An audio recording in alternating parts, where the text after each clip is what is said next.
auparavant. Non pas parce que j'en avais honte, mais parce que j'attendais de pouvoir la raconter de la bonne manière, jusqu'à ce que la fin soit complète. Maintenant, elle l'est. Chaque morceau.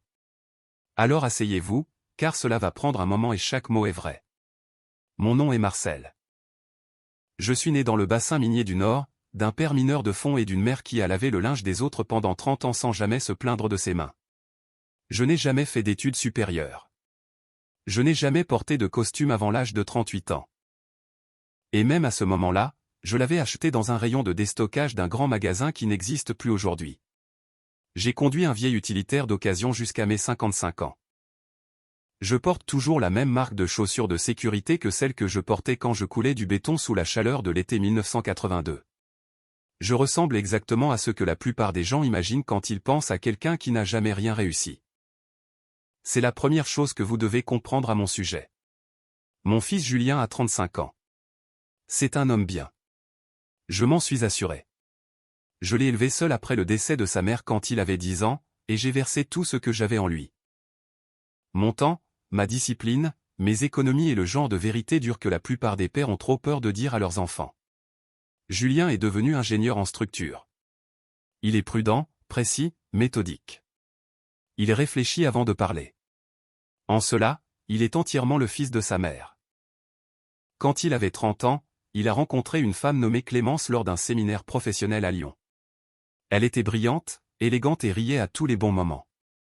Julien m'a appelé le soir où il l'a rencontrée et m'a dit « Papa, je pense que je viens de rencontrer quelqu'un d'important. » Je lui ai dit de ralentir et de prêter attention, non pas à ses paroles, mais à ses comportements. Il n'a pas tout à fait écouté. La famille de Clémence, son père Bernard, sa mère Béatrice et son frère aîné Thibault étaient ce que certains appellent des nouveaux riches et ce que j'appelle de l'argent bruyant. Bernard avait bâti une chaîne régionale de concessions automobiles de luxe dans tout le sud-est de la France. Il conduisait une Porsche Panamera blanche. Il portait une montre qui coûtait plus cher que ma première maison. Il avait la voix d'un homme qui avait décidé, quelque part au début de la quarantaine, que le monde entier était une version légèrement décevante de ce qu'il méritait. Il vivait dans une banlieue huppée de Mougins, dans une propriété si grande qu'elle avait un nom gravé sur un pilier en pierre à l'entrée de l'allée. Le nom était le domaine des Oliviers. Je n'invente rien.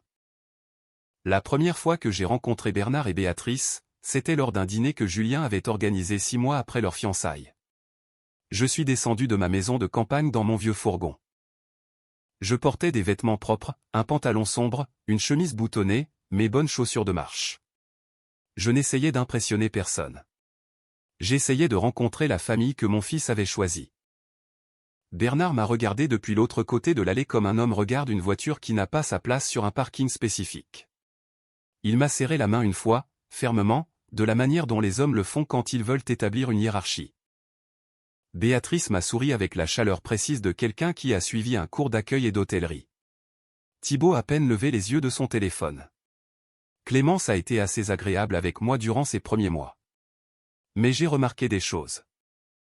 La façon dont elle redirigeait la conversation quand Julien mentionnait le fait de venir me voir. La façon dont elle riait un peu trop vite quand son père faisait des commentaires sur les vieux camions et la vie simple en ma présence. Elle ne l'a jamais corrigé. Pas une seule fois. J'ai tout noté silencieusement. Julien et Clémence ont fixé le mariage un samedi de fin septembre dans un domaine événementiel près de Saint-Tropez. 400 invités, un photographe qui avait un site web avec sa propre musique d'ambiance. Un fleuriste venu par avion de Paris. Bernard a payé la majeure partie et s'est assuré que tout le monde le sache. Je n'ai été consulté sur rien. Cela ne me dérangeait pas. C'était leur mariage. J'ai contribué à ce que Julien m'a demandé de contribuer, ce qui n'était pas grand-chose, et c'était très bien ainsi. Ce à quoi je n'étais pas préparé, c'était le dîner de répétition. La veille du mariage, Bernard avait réservé la salle privée d'un restaurant gastronomique appelé l'Étoile d'Or, qui proposait un menu dégustation et un sommelier qui s'est présenté par son prénom et son nom. 40 personnes étaient invitées. J'étais assis à l'extrémité de la longue table entre une cousine éloignée de Clémence que je n'avais jamais rencontrée et une chaise vide qui est restée vide toute la soirée. Ceci, je l'ai compris plus tard, n'était pas un accident. Bernard a porté un toast au début du dîner. Il a parlé des accomplissements de Clémence, de sa grâce, de son esprit vif. Il a parlé du fait que Julien était un jeune homme formidable. À quel point il était heureux que Julien fasse désormais partie de leur famille. Comment Julien avait clairement été élevé avec des valeurs solides malgré, et ici Bernard a marqué une pause juste assez longue pour regarder vers mon bout de table, malgré une éducation modeste. Des rires ont éclaté chez quelques personnes qui ne savaient pas s'il s'agissait d'une blague. Julien s'est raidi. Je l'ai observé à 10 mètres de distance. Il a ouvert la bouche. Clémence a posé sa main sur son bras. Il a refermé la bouche. J'ai pris une gorgée de mon eau. Thibaut, qui était le témoin, a ajouté ses propres commentaires lors de son toast.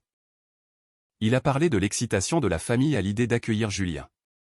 Comment Julien avait travaillé si dur pour se construire une vraie carrière. Comment il était heureux que Julien ait eu assez d'ambition pour s'élever au-dessus de sa condition. Il a utilisé l'expression s'élever au-dessus de sa condition. Il me regardait quand il l'a dit. Pas Julien, moi. J'ai posé ma fourchette. Je ne me suis pas levé. Je n'ai pas élevé la voix. J'ai 72 ans. J'ai appris que la chose la plus puissante qu'un homme puisse faire dans certains moments est absolument rien. J'ai appris cela par le chemin long et lent et la leçon est permanente. Après le dîner, alors que les gens récupéraient leurs manteaux, Bernard est venu me trouver près de la sortie. Il tenait un verre de cognac. Il m'a regardé avec une expression que je ne peux décrire que comme charitable.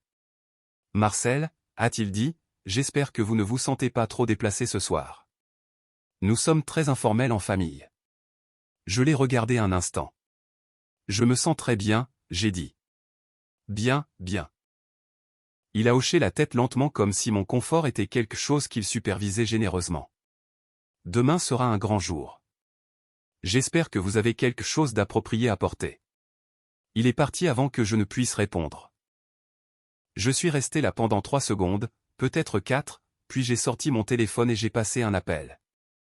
La personne que j'ai appelée a décroché à la 2e sonnerie. J'ai parlé pendant 90 secondes. Puis j'ai raccroché, récupéré ma veste et je suis retourné à l'hôtel. Le mariage le lendemain après-midi était magnifique. Je leur accorde cela. Le lieu était un mas provençal restauré avec des colonnes blanches, des oliviers centenaires et des guirlandes lumineuses entrelacées dans chaque arbre. 400 personnes dans leurs plus beaux vêtements, un quatuor à cordes pendant la cérémonie, tout était poli pour briller comme un miroir. J'étais assis au 2e rang du côté du marié, là où je devais être. Je portais un pantalon sombre, une veste sport gris anthracite et mes bonnes chaussures. Bernard, je l'ai remarqué, a regardé mes chaussures quand je me suis assis. Il n'a rien dit, mais le regard en disait long. La cérémonie en elle-même était charmante.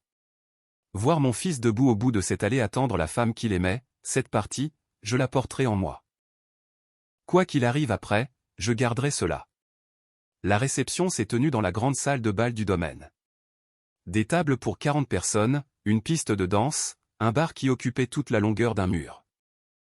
J'ai été placé à une table près du fond de la pièce, près de l'entrée de service, avec des gens que je ne reconnaissais pas, des parents éloignés de Clémence, une amie de fac à elle qui a passé tout le dîner sur son téléphone. Et un couple du quartier de ses parents qui semblait tout aussi confus quant à leur présence au fond de la salle. La table d'honneur était à l'avant de la pièce, surélevée sur une petite estrade, illuminée par un projecteur chaleureux. Bernard y tenait court comme un homme au centre de son propre tableau. J'ai mangé mon dîner. J'ai parlé aux gens près de moi. J'ai regardé mon fils à l'autre bout de la pièce, heureux, rayonnant, paraissant 20 ans de moins de la façon dont l'amour transforme une personne. J'étais heureux pour lui. Et puis sont venus les toasts. Bernard s'est levé le premier. Il avait clairement passé du temps sur ce discours. Il a parlé d'héritage, de famille, de ce que cela signifiait de construire quelque chose qui vaille la peine d'être transmis. Il a parlé de Clémence avec une fierté de père que je respectais sincèrement. Il a parlé de Julien avec chaleur, une vraie chaleur. Et puis, vers la fin, il a fait un geste vers le fond de la pièce et a dit, avec le ton d'un homme se montrant publiquement magnanime, « Et nous sommes heureux que le père de Julien ait pu être parmi nous ce soir. » C'est toujours agréable quand la famille fait le déplacement. Fait le déplacement, comme si je venais de quelque part d'insignifiant, comme si j'avais fait quelque chose d'impressionnant simplement en me montrant. Quelques personnes près de moi m'ont souri de la façon dont on sourit à quelqu'un qui vient de recevoir une petite tape sur la tête. Thibaut a suivi avec un toast qui couvrait le même terrain avec un langage plus tranchant. À un moment donné, il a dit, Julien vient de milieux très modestes, et le fait qu'il soit devenu l'homme qu'il est aujourd'hui, entièrement par lui-même, est quelque chose que cette famille admire profondément. Il a marqué une pause. Nous sommes fiers de toi, Julien, pour tout ce que tu as accompli par toi-même. J'ai entendu l'insistance sur le entièrement par lui-même, comme si j'avais été un obstacle à surmonter plutôt qu'une fondation sur laquelle bâtir. Julien a posé son verre de champagne sur la table. J'ai vu le visage de mon fils changer. Il a repoussé sa chaise. Clémence a saisi son poignet. Il l'a regardée. Elle a secoué la tête, très légèrement, presque invisiblement. Il l'a regardée pendant un long moment, 3 secondes, 4. Et puis il m'a regardé à travers la salle de bal. Et puis mon fils s'est levé. Il a pris le microphone sur la table. Il a dit clairement dans la pièce ouverte, « Je veux ajouter quelque chose. » La pièce est devenue silencieuse. Mon père m'a conduit à chaque entraînement de foot pendant 8 ans, a dit Julien. Il s'asseyait dans les gradins avec ses vêtements de travail parce qu'il arrivait directement du chantier. Il m'aidait avec mes devoirs de physique à 23 heures parce que je galérais et il avait lu le manuel de la première à la dernière page pour pouvoir m'aider. Il a cumulé 3 boulots l'été avant ma première année d'école d'ingénieur pour que je puisse y aller sans dette. Tout ce que je le suis grâce à cet homme au fond de cette pièce. Il m'a désigné du doigt. 400 personnes se sont retournées. Je n'ai pas détourné le regard. J'ai regardé mon fils et j'ai gardé mon visage impassible, de la manière dont j'ai appris à le garder. J'apprécierais, a dit Julien d'une voix devenue très calme, que les gens dans cette pièce le traitent en conséquence. Le silence a duré environ 4 secondes. Puis quelqu'un a commencé à applaudir et la salle a suivi lentement, comme les salles le font. Le sourire de Bernard n'avait pas bougé. C'était le sourire d'un homme en train de recalculer. Clémence regardait son assiette. Je regardais mon fils qui venait de faire à ce moment-là quelque chose que j'avais passé 35 ans à essayer de lui apprendre. Il s'était levé sans qu'on lui demande. Il avait dit la vérité sans en avoir reçu la permission. Quoi qu'il arrive après cela, et beaucoup de choses sont arrivées après cela, je veux que vous sachiez que ce moment était suffisant pour moi. Cela seul valait chaque année de sacrifice. Ce qui s'est passé ensuite s'est déroulé comme ces choses-là se passent quand je les ai mises en mouvement, progressivement puis tout d'un coup. 2 heures après que Julien se soit rassis, alors que la danse avait commencé et que le bar avait détendu l'atmosphère, Bernard m'a trouvé sur la terrasse à l'extérieur. Il avait enlevé sa veste maintenant. Il était la version de lui-même qu'il devenait après 3 verres, ce qui était plus honnête mais pas plus aimable. « Ton garçon a fait tout un spectacle, a-t-il dit. Je pensais que c'était un toast, ai-je répondu. J'espère que vous appréciez ce que cette famille fait pour lui, a-t-il poursuivi. Les relations que Clémence apporte, les portes qui s'ouvrent. Il a fait tourner son verre. Un homme dans ma position a passé 30 ans à construire des relations. Celles-ci ne se transfèrent pas automatiquement. Julien va devoir comprendre comment les choses fonctionnent à ce niveau. Quel niveau est-ce, ai-je demandé. Bernard a souri. Celui qu'on n'atteint pas en conduisant un vieux fourgon. Il l'a dit agréablement. De la façon dont un homme dit quelque chose qu'il a envie de dire depuis 1 an. J'ai hoché la tête une fois. Profitez bien du reste de votre soirée, Bernard. Je suis retourné à l'intérieur. J'ai trouvé Julien au bar. J'ai serré mon fils dans mes bras. Je lui ai dit que son toast était la plus belle chose que j'ai jamais entendue. Il a appuyé son front contre le mien pendant 1 seconde, comme il le faisait quand il était petit, et a dit, « J'aurais dû le dire plus tôt, papa. » Tu l'as dit exactement au bon moment, lui ai-je répondu. J'ai quitté la réception à 21h30. Je suis retourné à l'hôtel. J'ai appelé la même personne que j'avais appelée la nuit précédente. J'ai parlé pendant 4 minutes cette fois. Puis j'ai dormi mieux que je ne l'avais fait depuis des semaines. Voici ce que vous ne savez pas encore sur moi. Je n'ai pas toujours ressemblé à ça. Le fourgon, les chaussures, la veste de déstockage, ce sont des choix, pas des circonstances. Je les ai faits délibérément, et je les ai maintenus pendant des années parce qu'ils me disent des choses sur le monde qu'un costume coûteux ne pourrait jamais me dire. Quand j'avais 31 ans, je faisais des travaux de terrassement sur un chantier dans le nord de la France. Un homme dont nous préparions le terrain pour son équipement a visité le site ce jour-là. Un homme plus âgé qui est descendu d'une berline banale et a fait le tour du périmètre en botte de travail, posant des questions que personne n'avait pensé à poser. Il m'a proposé un emploi la semaine suivante. Pas dans la construction, dans l'immobilier. J'ai passé les 11 années suivantes à apprendre de cet homme tout ce qu'il savait sur l'acquisition de terrain, leur développement discret et leur conservation sur de longues périodes pendant que d'autres couraient après l'argent facile. Quand il a pris sa retraite, j'ai racheté son portefeuille à sa succession sur 5 ans, parcelle par parcelle. J'ai réinvesti. J'ai diversifié. J'ai avancé avec patience, qui est la seule vitesse que j'ai jamais connue.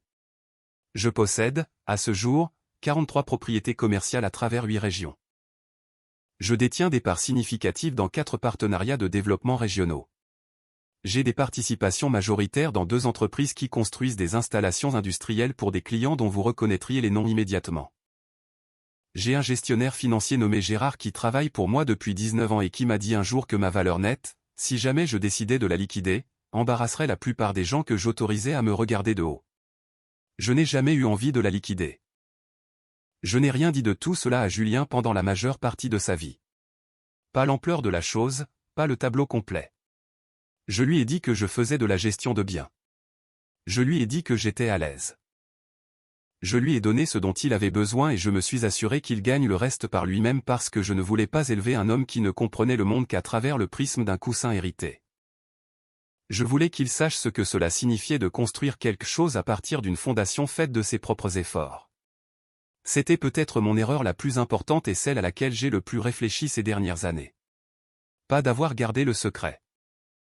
La raison derrière cela était saine. L'erreur a été de ne jamais expliquer à Julien pourquoi. Le laisser porter le poids d'une éducation modeste sans savoir que c'était un poids que j'avais choisi pour lui délibérément, et non un poids sous lequel nous étions coincés. Cette conversation, j'avais l'intention de l'avoir depuis des années. La famille de Bernard a considérablement accéléré le calendrier. 3 jours après le mariage, j'ai reçu un appel de Gérard. Les détails de ce que Gérard et moi avions mis en mouvement avant le mariage sont compliqués, de la manière dont les grandes transactions financières le sont toujours. Je vais simplifier. L'un des locataires principaux d'un parc commercial que le groupe de concession de Bernard utilisait comme centre de service principal, un centre logistique près de Nice, détenait un bail qui arrivait à renégociation. Le propriétaire de ce parc avait, 9 jours avant le mariage, vendu discrètement ses parts majoritaires à une société holding. Cette société holding, qui n'avait aucun lien visible avec quoi que ce soit portant mon nom, était la mienne. Gérard avait repéré cette propriété 8 mois plus tôt comme un actif négligé sur un marché que je surveillais. L'achat n'avait rien à voir avec Bernard. Je ne savais pas que les concessions de Bernard opéraient là-bas jusqu'à ce que Gérard le mentionne en passant 2 semaines avant le dîner de répétition. De la façon dont on mentionne quelque chose de petit et d'accessoire. J'avais classé cette information comme je classe tout le reste. Le matin après que Bernard m'ait dit que je ne comprendrais jamais son niveau, j'ai dit à Gérard de procéder à la renégociation du bail. Nouvelles conditions, prix du marché, aucune considération spéciale, préavis standard de 30 jours pour que les locataires actuels répondent. L'appel de Thibault à Julien est arrivé un mardi, 11 jours après le mariage. Julien m'a appelé ce soir-là. Il a dit que son beau-frère était contrarié par quelque chose lié à un bail commercial, quelque chose concernant leur centre technique. Il a dit que Thibault avait demandé si Julien en savait quelque chose, avait demandé de manière très agressive. Avait suggéré qu'il pourrait y avoir une sorte d'erreur. Quel genre d'erreur, ai-je demandé. Quelque chose à propos du nouveau propriétaire de la propriété, a dit Julien. Thibault a dit que la société qu'il a achetée a été je ne sais pas, papa. Il n'était pas très cohérent. Il a dit qu'il restructurait le bail et que les nouvelles conditions sont importantes. Il voulait savoir si j'avais des contacts dans l'immobilier commercial. J'ai laissé passer un moment. Dis-lui que je pourrais peut-être regarder ça, j'ai dit. Julien a marqué une pause. Tu connais des gens dans l'immobilier commercial? Je connais quelques personnes, j'ai dit. 2 jours plus tard, Thibault m'a appelé directement. Son numéro s'est affiché comme le frère de Clémence, car c'est ainsi que Julien l'avait enregistré dans les contacts partagés. La voix de Thibault au téléphone était différente de celle qui avait porté un toast à l'élévation de mon fils au-dessus de sa condition. Elle était plus tendue, plus prudente. Il a expliqué la situation. Nouveau propriétaire, nouvelles conditions de bail. La différence de coût annuel allait, disait-il, impacter significativement leur budget opérationnel pour cette région. J'ai écouté tout son récit. J'ai posé quelques questions de clarification. J'ai demandé le nom de la société holding qui avait acheté la propriété. Il me l'a dit. J'ai dit, donnez-moi un jour ou deux pour passer quelques appels. J'ai appelé Gérard. Je lui ai dit que je voulais organiser une réunion. Je lui ai dit qui je voulais dans la salle. La réunion a eu lieu un jeudi matin dans une salle de conférence à Marseille, dans un immeuble de bureaux que je possède et que personne dans cette salle ne savait que je possédais, sauf Gérard. Je suis arrivé dans mon vieux fourgon. Je portais mon pantalon sombre, mes bonnes chaussures et une chemise blanche propre. Gérard était déjà là, accompagné de 2 membres de son équipe et d'une avocate spécialisée en immobilier nommée Maître Lefebvre qui travaille avec moi depuis 14 ans.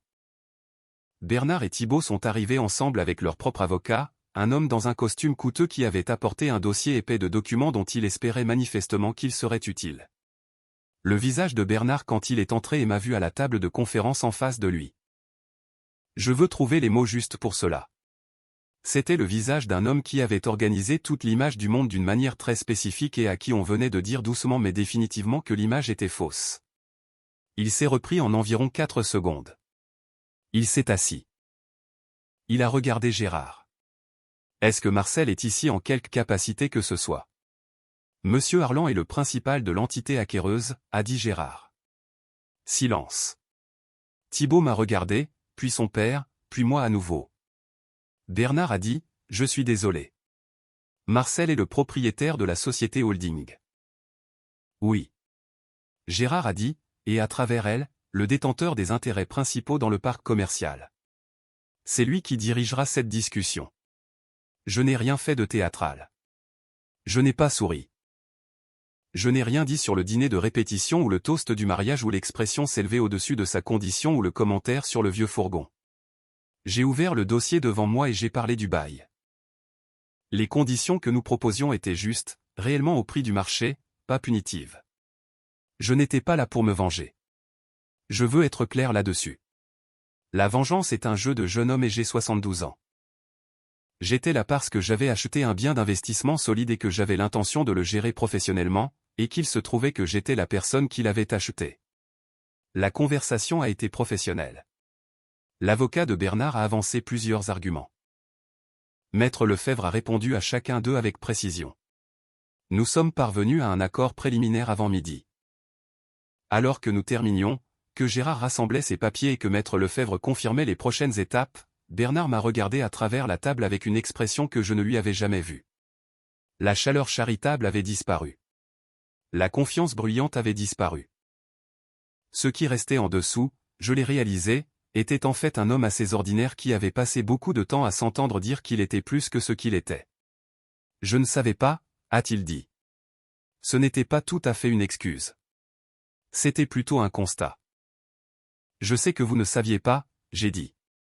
Vous auriez dû dire quelque chose au mariage avant. Je l'ai regardé un instant.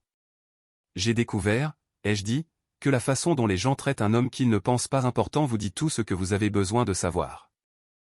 Il n'avait rien à répondre à cela. J'ai pris mon dossier et mes clés et je suis parti. Ce qui s'est passé après la réunion dans les semaines et les mois qui ont suivi n'a pas été une explosion dramatique. Les familles ne fonctionnent pas de cette façon, et je ne suis pas intéressé par les histoires qui prétendent le contraire. Ce qui s'est passé, c'est une série de conversations qui auraient dû avoir lieu depuis longtemps et qui étaient discrètement nécessaires. Julien m'a appelé le soir même de la réunion. Il avait eu des nouvelles de Clémence qui en avait eu de Thibault.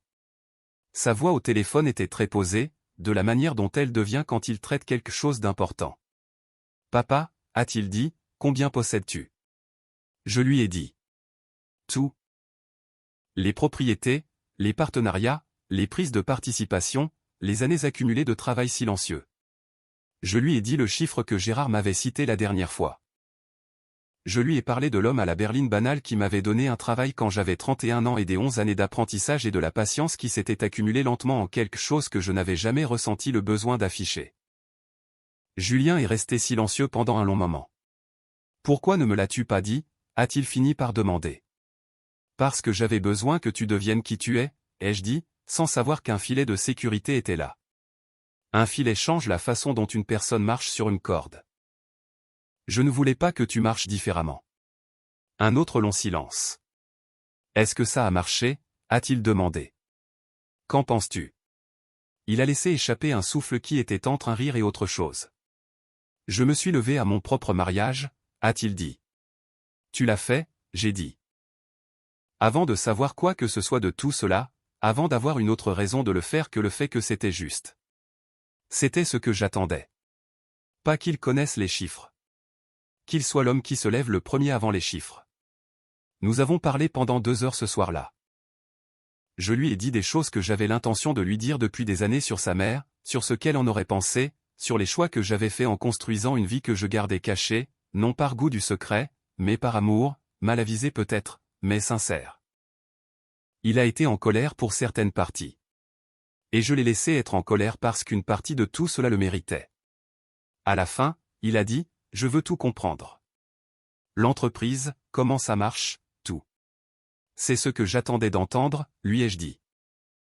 Clémence et Julien ont eu leur propre conversation, des conversations dont je n'ai pas fait partie et dont je n'avais pas besoin de faire partie.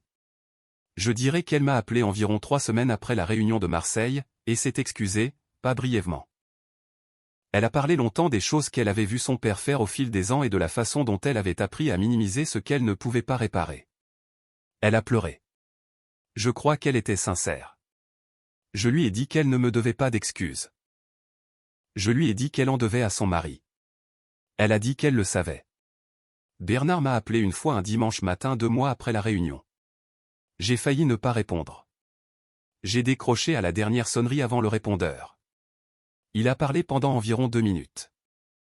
Il essayait de trouver une façon de dire quelque chose de grand en utilisant de petits mots comme le font les gens fiers. Il a dit qu'il avait réfléchi. Il a parlé des choses qui avaient été dites. Il a dit qu'il voulait que je sache qu'il avait du respect pour ce que j'avais bâti. Il l'a dit de la manière rigide et formelle de quelqu'un lisant des notes qu'il n'a jamais tout à fait fini d'écrire. Je lui ai dit que j'appréciais l'appel. Je le pensais, plus ou moins. Non pas parce que l'excuse était complète. Elle ne l'était pas, mais parce que le simple fait d'appeler lui avait manifestement coûté quelque chose, et je comprenais combien d'efforts il faut à certains hommes pour dépenser ce genre de monnaie. Thibaut n'a jamais appelé. Je ne m'y attendais pas, et cela ne me dérange pas particulièrement. Ce à quoi je pense maintenant dans le calme de tout cela, ce n'est pas au visage de Bernard de l'autre côté de cette table de conférence ou à la voix de Thibaut dans le toast du dîner de répétition ou à la table près de l'entrée de service où j'ai mangé mon dîner de mariage. Je pense aux guirlandes lumineuses dans les vieux oliviers devant le lieu de réception et à la voix de mon fils résonnant à travers une salle de 400 personnes pour dire ce qui était vrai. Je pense à la façon dont il m'a regardé avant de se lever, ne demandant pas de permission, ne cherchant pas d'indices, vérifiant simplement que j'étais là. J'étais là. J'ai passé 35 ans à m'assurer que chaque fois que mon fils regarderait par-dessus son épaule dans un moment difficile, il m'y trouverait tranquillement, sans annonce, dans une chemise propre et mes bonnes chaussures. Je pense à ce que mon père m'a dit quand j'avais 15 ans, travaillant à ses côtés aux premières heures du matin. Le poids de l'équipement, le froid et la certitude que c'était à cela que ressemblait notre vie pour le moment. Il a dit, « Fils, certains hommes font du bruit quand ils entrent dans une pièce, et certains hommes fabriquent la pièce. Prête attention à quel genre d'homme se tient devant toi et décide quel genre tu veux être. » J'ai passé beaucoup de temps à décider. Il y a quelque chose que je veux dire à quiconque écoute ceci parce que je pense que vous savez peut-être quelque chose sur le fait d'être dans une pièce où quelqu'un a décidé que votre table devait être près de l'entrée de service. Ou quelqu'un a regardé votre vieux fourgon ou votre veste ou vos mains et a fait un calcul qui ne lui a rien coûté à faire et dont il s'attend à ce qu'il vous coûte tout. Vous n'avez pas besoin de les corriger. Vous n'avez pas besoin de vous annoncer. Vous n'avez pas besoin de prouver quoi que ce soit au moment où ils exigent la preuve. Le moment qu'ils choisissent n'est jamais le bon moment. Votre moment viendra à son heure. Et plus vous aurez été patient, plus il sera complet. Et si vous êtes un parent, si vous élevez un fils ou une fille dans des circonstances qui semblent modestes de l'extérieur, dans l'ombre prudente et délibérée de quelque chose que vous construisez lentement hors de leur vue. Je veux que vous entendiez ceci. Dites-leur pourquoi. Ne vous contentez pas de le porter. Dites-leur pourquoi vous avez choisi la difficulté que vous avez choisie en leur nom. La leçon n'est pas dans le silence. La leçon est dans la conversation que vous avez quand ils sont enfin prêts à l'entendre. J'ai 72 ans. Je porte des chaussures de la même marque que celles que je portais en 1982. Je conduis un vieux fourgon. Je n'ai jamais eu besoin que personne sache ce que je possède parce que je l'ai toujours su moi-même. Et j'ai appris avec le temps que la dignité n'est pas quelque chose qu'une autre personne peut vous donner lors d'un dîner de répétition ou vous enlever avec un toast. C'est quelque chose que vous portez en vous tranquillement, peu importe les chaussures que vous portez. Mon fils le sait maintenant. C'est la seule chose qu'en fin de compte j'ai construite pour lui à dessein. Cette histoire nous rappelle avec force que la véritable valeur d'un homme ne se mesure ni à la rutilance de sa voiture, ni à l'étiquette de son costume, mais à la solidité de son caractère et à la profondeur de ses racines. Dans une société obsédée par le paraître et l'étalage de richesses, Marcel nous offre une leçon de sagesse intemporelle, la discrétion est une puissance souveraine. Ce père a choisi de forger l'âme de son fils dans l'humilité, préférant lui transmettre le goût de l'effort plutôt que la facilité de l'héritage. Le dénouement n'est pas seulement une revanche financière, c'est le triomphe de l'authenticité sur la prétention. C'est un hommage à tous ceux qui travaillent dans l'ombre, qui construisent le monde sans faire de bruit, et qui savent que la plus grande fortune est d'être respecté pour ce que l'on est, et non pour ce que l'on possède. Et vous, chers spectateurs, avez-vous déjà été jugé injustement sur votre apparence ou votre métier avant que la vérité ne finisse par éclater ?